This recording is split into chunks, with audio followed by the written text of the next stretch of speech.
वो दो कहानियां, वो दो मामले जिसने अखिलेश की मुसीबतें बढ़ाई। कोई किडनैप कर रहा है तो कोई नकली नोट का कारोबारी है। अखिलेश की मुश्किलें नहीं हो रही हैं कम। बैकफुट पर आए अखिलेश अब कैसे डैमेज कंट्रोल करेंगे, कैसे अपनी पार्टी को बचाएंगे, ये बड़ा सवाल है। इसी विषय पर हम इस वीडियो में बात करेंगे। नमस्ते, मेरा नाम श्रुति है और अपना उत्तर प्रदेश न्यूज के डिजिटल प्लेटफॉर्म पर आपका स्वागत है।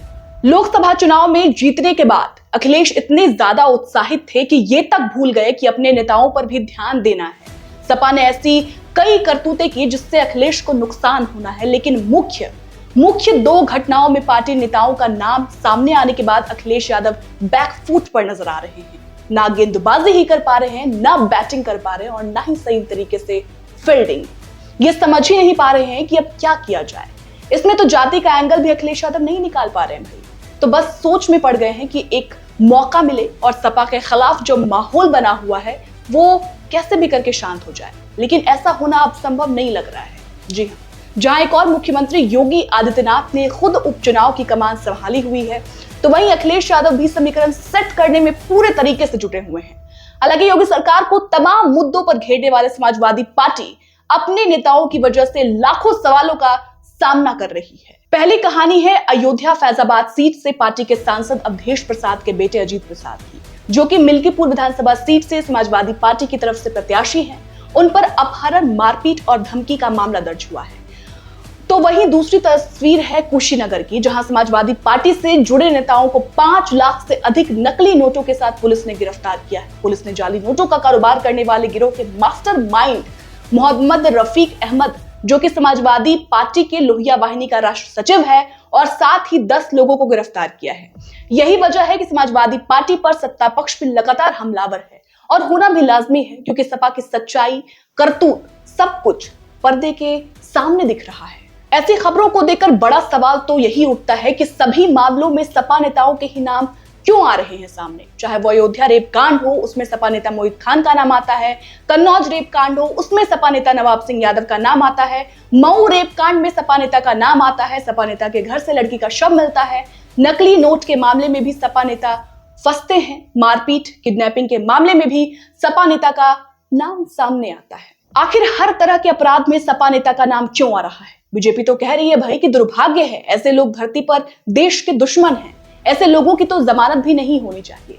हालांकि इस मामले में समाजवादी पार्टी की तरफ से यह भी लगातार सफाई पेश की जा रही है, वो ये कि जब किसी व्यक्ति का नाम किसी केस में आता है तो कानून के हिसाब से कार्रवाई होनी चाहिए। जिसका नाम आया है वो अपने बचाव में कानून के समक्ष सफाई रखेगा।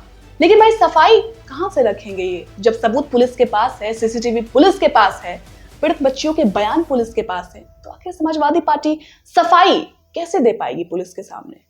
ये बड़ा सवाल है।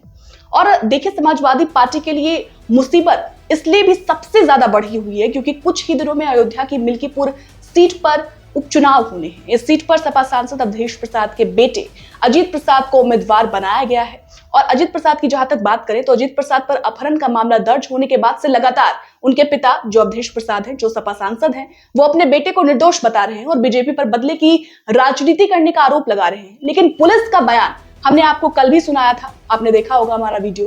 पुलिस कह रही है भाई कि सीसीटीवी फुटेज हमको मिला है जिसमें साफ दिख रहा है कि सपा सांसद अवधेश प्रसाद के बेटे अजीत प्रसाद मारपीट कर रहे हैं। पुलिस की बाइट एक बार फिर से आपको सुना देते हैं, सुनिए। सर, क्या प्रकरण है? यह प्रकरण थाना कोतवाली नगर का है। इस प्रकरण में वादी द्वारा दिनांक 21/9/2024 को आरोपी गण के विरुद्ध उसे बंधक बनाकर ले जाने व मारपीट करने का आरोप लगाते हुए प्रार्थना पत्र दिया था, जिसकी जांच के क्रम में सीसीटीवी फुटेज से पाया गया कि वादी द्वारा अंकित समय पर आरोपी गण 5 गाड़ियों के साथ घटना स्थल पर जा रहे हैं एवं वादी को साथ ले जा रहे हैं। वादी द्वारा अंकित जमीन के संबंध में जांच करने पर विक्रेता द्वारा आरोपी को जमीन लिखने की बात बताई जा रही है। प्रकरण में प्राप्त तहरीर के आधार पर थाना कोतवाली नगर में सुसंगत धाराओं में अभियोग पंजीकृत कर गुणदोष के आधार पर समेकित साक्ष्य संकलन कर अग्रिम विधिक कार्यवाही की जा रही है। लड़के हैं, गलतियां हो जाती है से लेकर सपा नेताओं का लगातार दुष्कर्म करना, कई गंभीर आरोप लगना, ये सब कुछ बताता है कि सपा की पॉलिटिकल करियर की नैया डूबी हुई है, जिसको उठाने की कोशिश अखिलेश लगातार कर रहे हैं, लेकिन उनके लिए करना बेहद मुश्किल साबित हो रहा है।